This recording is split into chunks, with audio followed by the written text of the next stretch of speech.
First, I will start, I think, from my own curiosity. Like, where did Mr. McAfee started? Where did John started his early days before, McAfee Antivirus was built? I don't, that story is not told very well, I think. My story started when I was, 10 years old, and realized that nobody liked to mow lawns, and a 10-year-old boy in the summertime with nothing to do, mowing a lawn is absolutely nothing, and started mowing lawns for just trivial amounts of change. And then in the wintertime, I was in Virginia, it snowed, and I started shoveling walks. And so I was mowing yards all day long and shoveling walks all day long. And in the summertime, making almost as much as my parents. So I thought that was a good thing. That's when I understood what financial independence was. It means you're finally independent of your parents. So that was at the age of 10. And I've been literally an entrepreneur my entire life. I moved from that to, at the age of 12, newspaper routes. Back then, newspaper deliveries were done, by kids that came around and dropped the newspaper on your porch. But it was a real business, and franchised that. And by the time I was 15, I really could have left home and, paid rent and lived any way that I chose. So that's where I started. Awesome. So, and when did did you start thinking about systems, say government, being libertarian, things like that? When did you started questioning things a little bit? I think the first time I was 22 and I was jailed for possession of marijuana. And at that moment, the system had impacted me in a manner that I could no longer ignore. I think that has to happen to some people. You go along and see things happen to so-and-so or distant relatives, and when it actually happens to you, then you got to pay attention. So about 22 or 23, first time. And then, since I was an entrepreneur and I was always starting and operating businesses, the interference of the government in the entrepreneurial process became apparent. I mean, you've got all kinds of regulations, what kind of work is it and how many hours are they going to be sitting and what are the occupational hazards, and on and on and on. It sucked up 1/2 of my time and every entrepreneur's time. Yeah. That have to complying with government regulations. So I started questioning the system for the second time. And I've been questioning it ever since. I mean, if every one of you listening is not questioning the system, then please stop smoking rainbows. Awesome. That's a very good way to end the point. So you got from there, I mean, I'm just going to track all the way through to the time when you created McAfee Antivirus, ended up selling it for big bucks, and then you made the money. At that point, what were you looking into, getting into something else, or you were like, once I sell this shit, I'm done. I'm just going to start living. This is during the antivirus stage. Is that what you're saying? Exactly. Yeah. No. I mean, here's what happened. I mean, listen, money. I mean, if you actually apply yourself and get off of the sofa and start working and focus on that and spend at least 10 hours a day, 7 days a week doing it, you're going to make money. This is what the world is, because you're going to be creating something that somebody else wants. That's what economy is. So I was never worried about money. I knew I could make money. I was more worried about, am I really loving what I'm doing anymore? When I was building the company, I loved it. I was deep in the bowels of every single virus that popped up in the world. I can't do that now. No one can. There's 50 a day. But I loved it.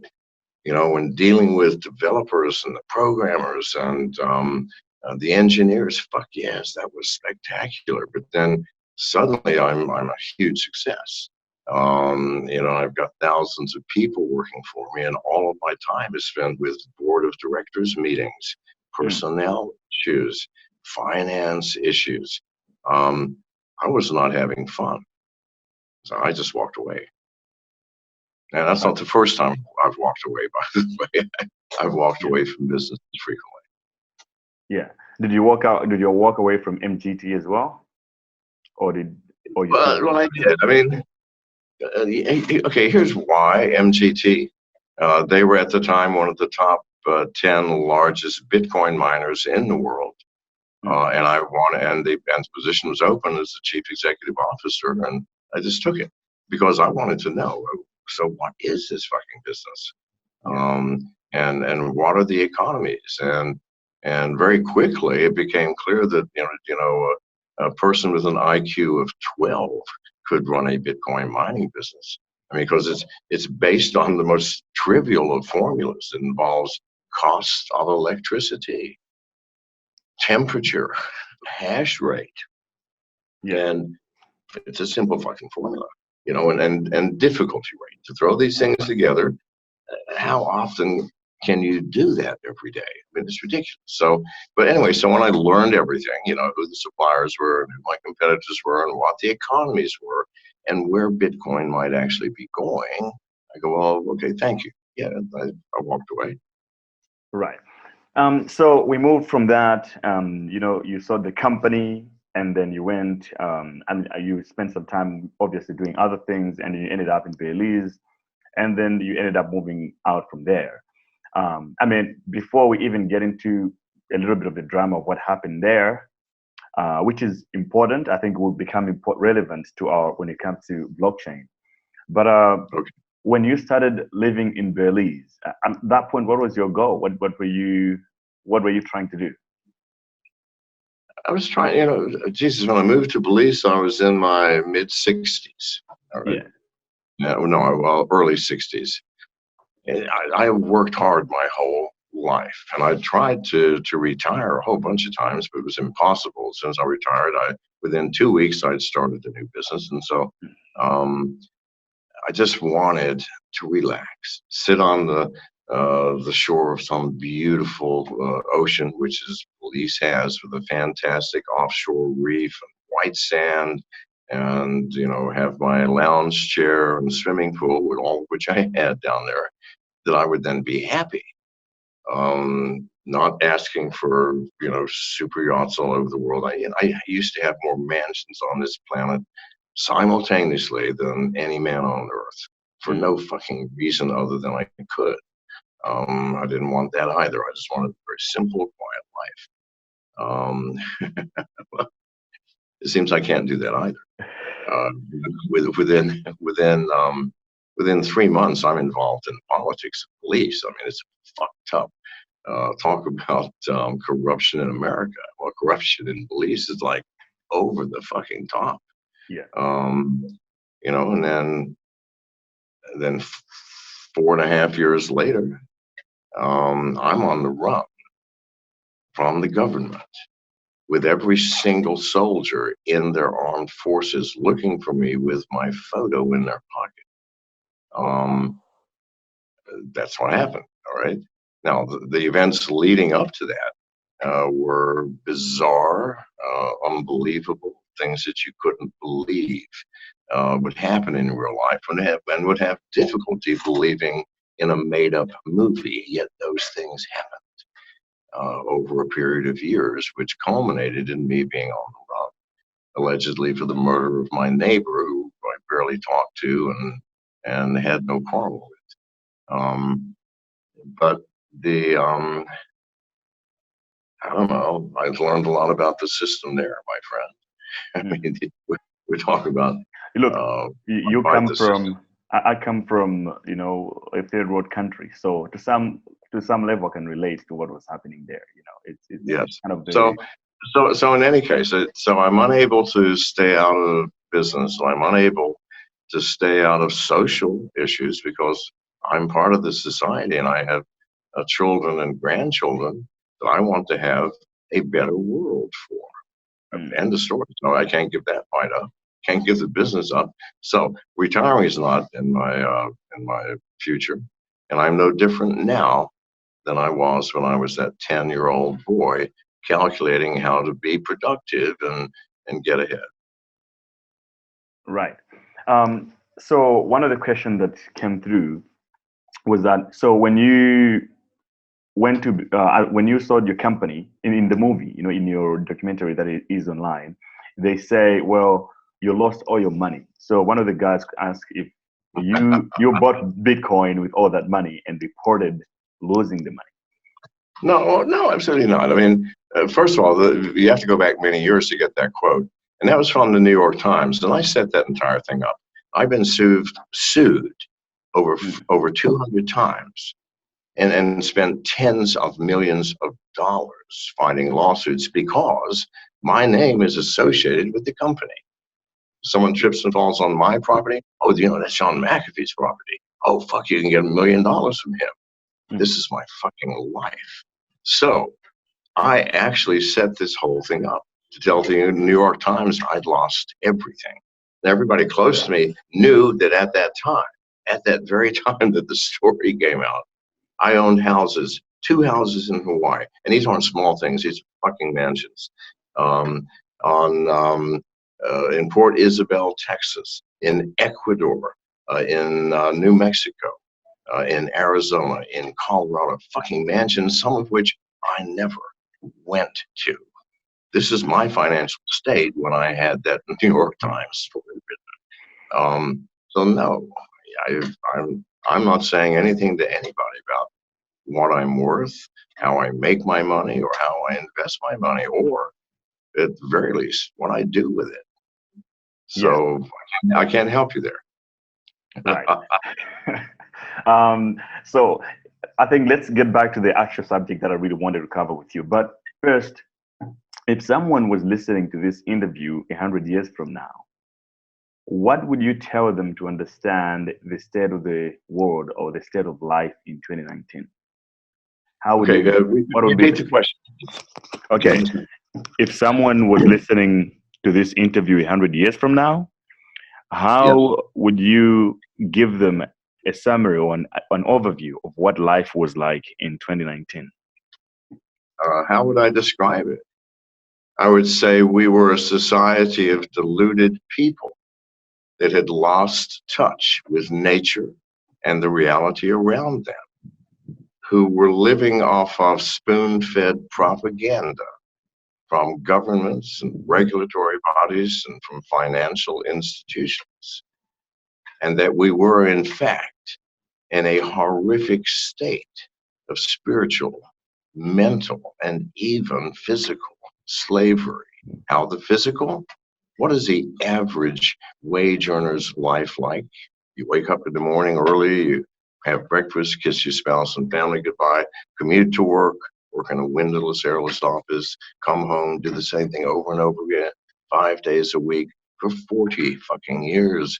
And they give you 3 weeks a day out of jail, 3 weeks a year out of jail. They call that vacation. Tell me that's not slavery, people. So this is what I would say to them. Great.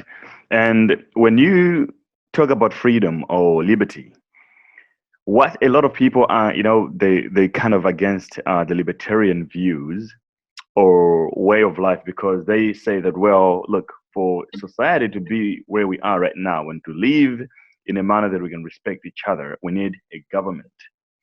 What would a libertarian world look like in your view?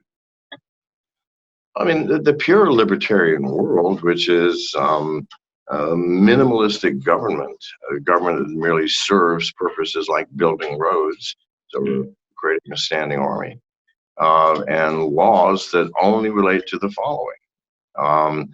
Do not impair your neighbors or anyone's ability to exercise their own freedoms, either consciously, either through words or physical coercion. Number 2, tell the truth. That's going to be a difficult one for most of the world to swallow, but it's the only way the world works. Number 3, meet your agreements. If you say you're going to do something, then do it. And number 4, don't harm another person. Now, if you find something else I've missed that needs to be legislated, then please tell me. From that body, you can't build more than a dozen laws, and that's all we need. Will it work? I don't know. It's never been given a chance, has it? No, never been given a chance. It is scary. It is scary though, for most, because we feel like we still need.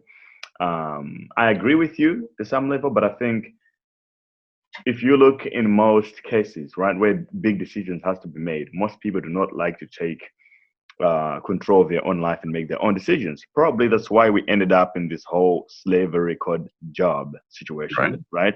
Because people just want the system. Go to school, and after that, you get employed, do ABC, you get paid, and you live life, right? But then if you say you have to take your life under your own control, it's kind of a scary idea. So since you're running for president, if you go into office, what would be the very first thing that you do within the first 100 days? Well, let's talk honestly with each other for a change. Yeah. You know, and I know, and every one of your listeners know, I don't stand a rat's chance in hell of ever being president. Please God, Yeah. I can't be president. It isn't possible. If you think so, wake up. So it won't be a first day for me. And I don't have a plan.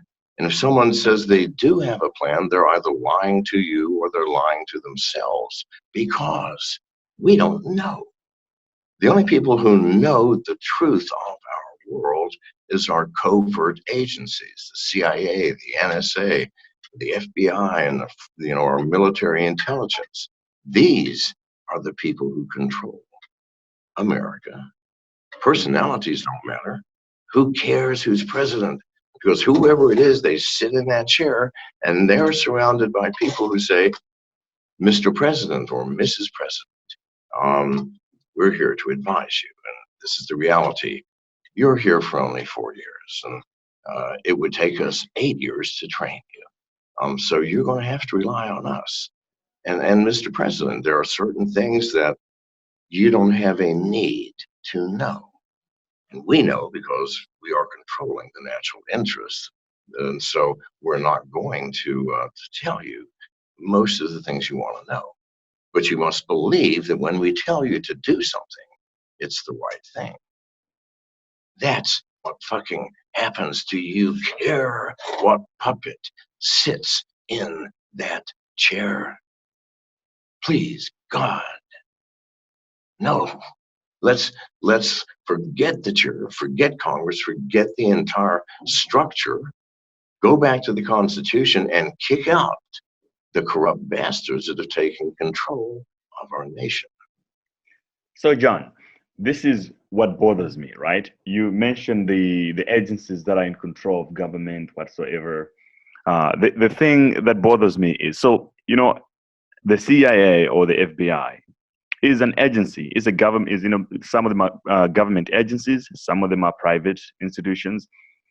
People who work there are employees of government. So if we say CIA, we're not really pointing out to a specific person. It's more generic. So who are those people who have those interests and to the level that they're able to enforce their needs on us, and what are their intentions really? And at what point in history where we let off our freedom and gave them away to a small group of people that now controls all of us, and now we become powerless to them? Where did we lose it? Well, that was actually 5 questions in one, but I'll tell you when we lost it. We lost it in the mid 20th century, after the Second World War. Something changed in the world because of the horrors of World War II. Governments became more paranoid, they became more restrictive, and they started creating agencies for gathering intelligence. And these agencies were initially pointed at foreign nations. What's Putin thinking right now? That should be the prime concern, but no. But what's happened is that power to gather information from enemies has been turned inward, so that we now, as citizens, are all potential enemies. And if we are all potential enemies, then we all have to be watched and monitored. This is the question I wanted to answer about the CIA and covert agencies. Right. So the thing is, when these narratives begin, it feels like there is some kind of a certain group of people who have a certain objective, right? Because when we say they or the government want this, I mean, the government are people that we employed ourselves as people to run certain tasks for us, right?